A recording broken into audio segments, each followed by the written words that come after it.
Yan po, ang ating pong gagawin ay salamat sa Diyos at napagkalooban tayo ng pagkakataon na magawa natin yung ating pong tungkulin. So ngayon, sineset up po namin o ni Sis Alma, si Ate Sis, yung pong Ecobag na ipiprint po natin ng ganito. Ayan po, free store.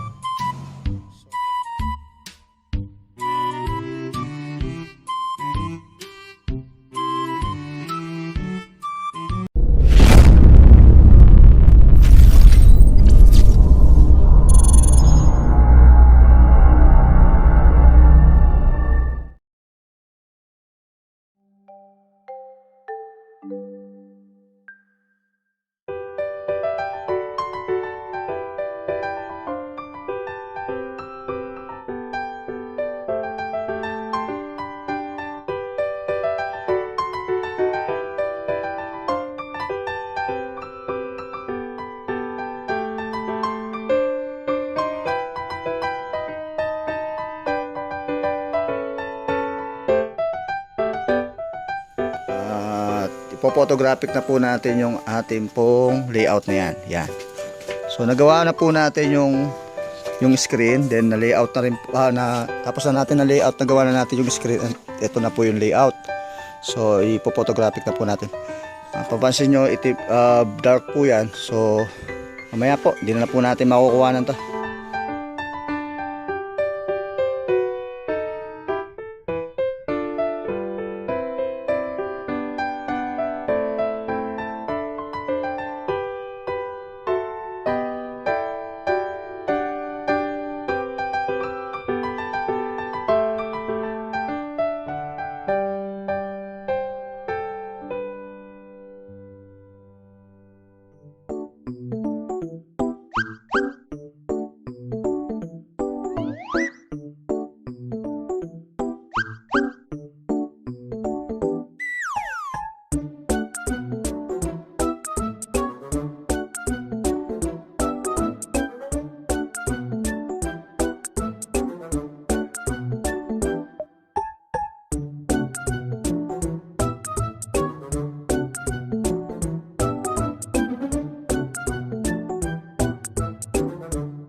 So ayan, ang kailangan lang natin i-print muna ay since magkaiba po ang kulay nito, so tatakpan muna natin yung hindi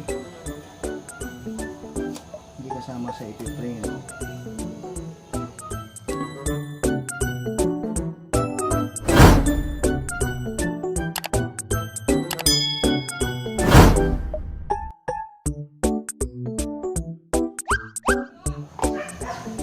So dito, ang i-print lang po muna natin yung restore at saka yung need.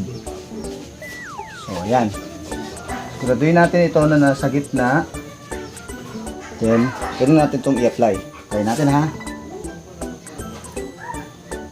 Ayan.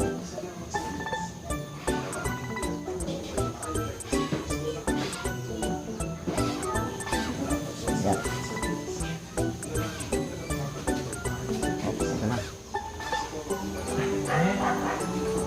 Ayan. Wow! So mayroon na tayong free store at saka need.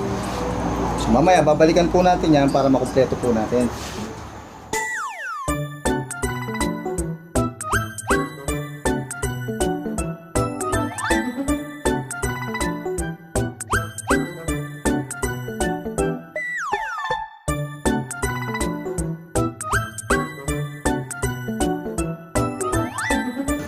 Sa ganito po, 1/4 lang po ito.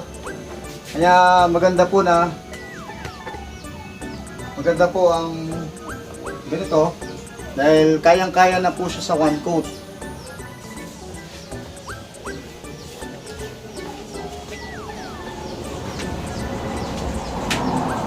Ayan, tapos na po natin yung unang color pinag natin. So, ang gagawin na natin, patutuyuin po ito. Saka po tayo magpapatong o magpiprint uli para mabuo na po natin yung po ating Ecobag. Kanina, tapos natin yung pre-store. Nilalapat muna natin siya rito. Tapos, siya naman ngayon ang tatakpan natin ng ayan. Kasi po ang ating gagamitin para clear po natin makita yung ating po magiging guide. Ito naman po ang magiging guide natin ngayon para sa another frame.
Ayan.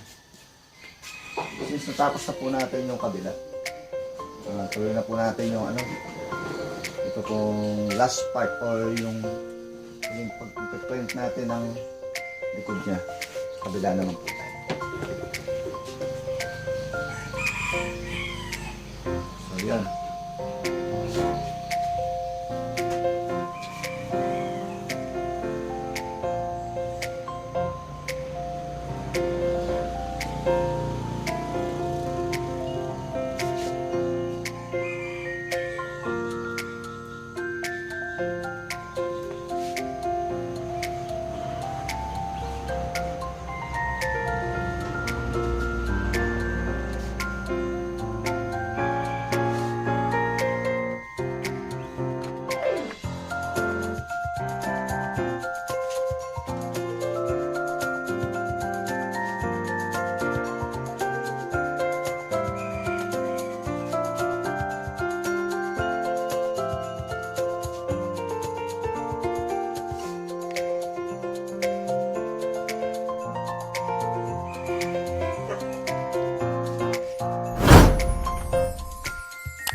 So ayan, kung bago lang po kayo sa aming channel, please like and share, then click the notification bell. Paki-subscribe na rin po para po ma-update po kayo sa amin pong susunod na mga videos pag na-click nyo po yung notification bell.